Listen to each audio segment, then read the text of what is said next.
సంవత్సరాల తరబడి ఎన్ని మందులు వాడినా మీ మోకాల నొప్పులు తగ్గట్లేదా? ప్రాణ పెయిన్ క్లినిక్ లో అత్యాధునిక చికిత్స.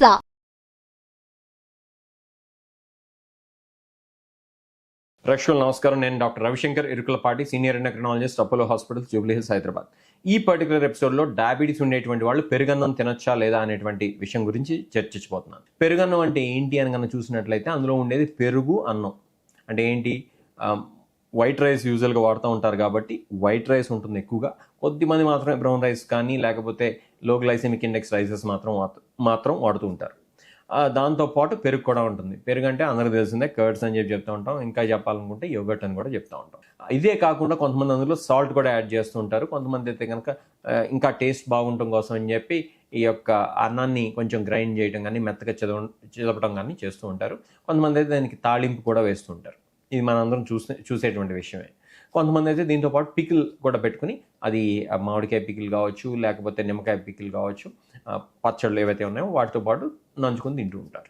మనం అసలు ఒక్కొక్క అంశాన్ని చూసినట్లయితే కనుక ఈ కాన్స్టిట్యూషన్ కనుక చూస్తే వైట్ రైస్ అనేది మన శరీరంలో బ్లడ్ షుగర్ లెవెల్స్ పెరగడానికి కారణమయ్యేటువంటి కీలకమైనటువంటి ఒక ఫుడ్ ఐటమ్ కాబట్టి మనం వైట్ రైస్ని వీళ్ళంతగా తగ్గించేసుకోవాలని చెప్పి ఇదివరకు వీడియోస్లో కూడా చెప్పుకున్నాం. ఒకవేళ మీరు రైసే తినాలనుకుంటే కనుక బ్రౌన్ రైస్ కానీ, లెస్ పాలిష్డ్ రైస్ కానీ, లేకపోతే low glycemic index varieties of rice ఏవైతే మార్కెట్లో ఉన్నాయో వాటిని మాత్రమే వాడుకోవాలని చెప్పి ఇదివరకే చెప్పుకున్నాను. కాబట్టి ఆ ప్రాథమిక సూత్రం, ఆ ప్రిన్సిపల్ ఏదైతే ఉందో అది ఈ పర్టికులర్ విషయంలో కూడా, అంటే పెరుగన్నం విషయంలో కూడా వర్తిస్తుంది. కాబట్టి మీరు పెరుగన్నం తినాలనుకుంటే కనుక బ్రౌన్ రైస్ వాడుకోండి, లేదా గ్లైసిమిక్ ఇండెక్స్ తక్కువగా ఉండేటువంటి వెరైటీస్ మాత్రమే వాడుకోండి. ఇంకా కావాలంటే కనుక కీన్వాన్ కానీ మిల్లెట్స్ కానీ వాడుకుంటే మంచిది. అలా లేదు నాకు రైసే కావాలనుకుంటే మాత్రం ఇంతకుముందు చెప్పినటువంటి విధంగా దాని ఆల్టర్నేటివ్స్ ఏవైతే ఉన్నాయో, అంటే low glycemic index rice varieties కానీ లేకపోతే లెస్ పాలిష్డ్ రైస్ కానీ వాడుకుంటే మంచిది. ఇక పెరుగు విషయానికి వచ్చినట్లయితే కనుక పెరుగు అనేది మన శరీరానికి చాలా మంచిది. అది ప్రోబయాటిక్ కింద పనిచేస్తుంది, మన గట్ హెల్త్కి మంచిది.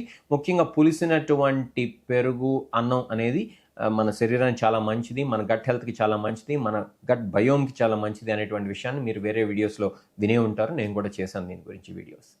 కాబట్టి ఇన్ జనరల్ అయితే కనుక పెరుగన్నం అనేది మంచిదే, కానీ బ్లడ్ షుగర్ లెవెల్స్ని పెంచుతుంది కాబట్టే దాన్ని మితంగా తీసుకోవాలి. అలానే అందులో ఉండేటువంటి రైస్ని మనం మార్చుకోవాలని చెప్పుకునేది. ఇంకా కనుక చూసినట్లయితే పెరుగులో చాలా మంచి చేసేటువంటి గుణాలు ఉంటాయి. అందులో కాల్షియం కాంటెంట్ ఉంటుంది, ప్రోటీన్ కాంటెంట్ ఉంటుంది. కాబట్టి ఏ రకంగా చూసినా కూడా పెరుగు అనేది మంచిదే. కాకపోతే ఒకటి గుర్తుంచుకోండి, ఆ పెరుగు అనేది బాగా ఫుల్ ఫ్యాట్ డైరీ ప్రోడక్ట్తో చేసింది మాత్రం కాకూడదు. ఎందుకంటే అంత ఫ్యాట్ కనుక ఉన్నట్లయితే కనుక మన కొలెస్ట్రాల్ పెరగడం కావచ్చు, ఒబేసిటీ రావడం కావచ్చు, ఇటువంటి ప్రాబ్లమ్స్కి లీడ్ చేయొచ్చు. కాబట్టి ఈ లో ఫ్యాట్ మిల్క్తో చేసినటువంటి పెరుగు అయితే కనుక మంచిది. నెక్స్ట్, అందులో వేసేటువంటి ఉప్పు, దయచేసి ఉప్పుని మాత్రం ఎడిటివ్గా వేయొద్దు. అలా వేసినట్లయితే కనుక మీకు బ్లడ్ ప్రెషర్ రావటం, అలానే కిడ్నీ సమస్యలు రావటం, అట్లానే హార్ట్ ఫెయిల్యూర్ లాంటి సమస్యలు రావచ్చు. కాబట్టి దయచేసి ఎక్స్ట్రా సాల్ట్ మాత్రం మీరు తినేటువంటి పెరుగన్నంలో యాడ్ చేసుకోవద్దు. ఇంకా చూసినట్లయితే కనుక తాళింపు పేరుతో ఆ టేస్ట్ కోసం అని చెప్పి చాలామంది చేస్తూ ఉంటారు. తాళింపు చేస్తే అందులో వేసేటువంటి నూనె విషయంలో జాగ్రత్తగా ఉండండి, చాలా తక్కువ క్వాంటిటీ మాత్రమే వాడుకోండి. Last but not the least ఏంటంటే చాలామందికి పెరుగన్నంలో పికిల్స్ అంటే పచ్చళ్ళు నంచుకునేటువంటి అలవాటు ఉంటుంది. ముఖ్యంగా చెప్పుకోవాల్సింది మనం ఏంటంటే మామిడికాయ పచ్చడి కానీ లేకపోతే సీజనల్గా ఏ పచ్చళ్ళు పెడితే ఆ పచ్చళ్ళు నంచుకుంటూ ఉంటారు. కొంతమంది అయితే నిమ్మకాయ పచ్చడి నంచుకుంటూ ఉంటారు, ఇంకొంతమంది అయితే నాన్ వెజ్ పచ్చళ్ళు కూడా నంచుకుంటూ ఉంటారు.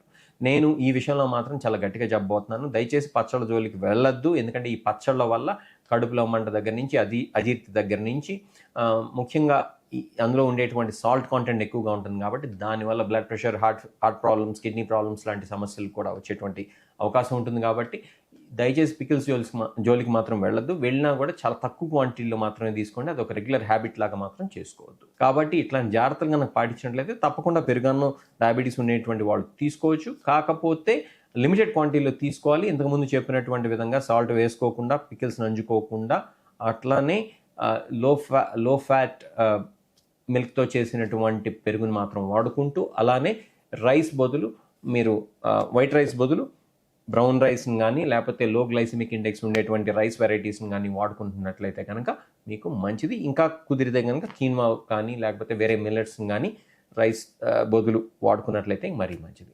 ఇట్లాంటి జాగ్రత్తలు కనుక తీసుకున్నట్లయితే మీరు తప్పకుండా మీ గట్ హెల్త్ని ఇంప్రూవ్ చేసుకుంటూ పెరుగన్నాన్ని కూడా ఆస్వాదించడం అనేది సాధ్యపడుతుంది, బ్లడ్ షుగర్ లెవెల్స్ పెరగకుండా. Take care.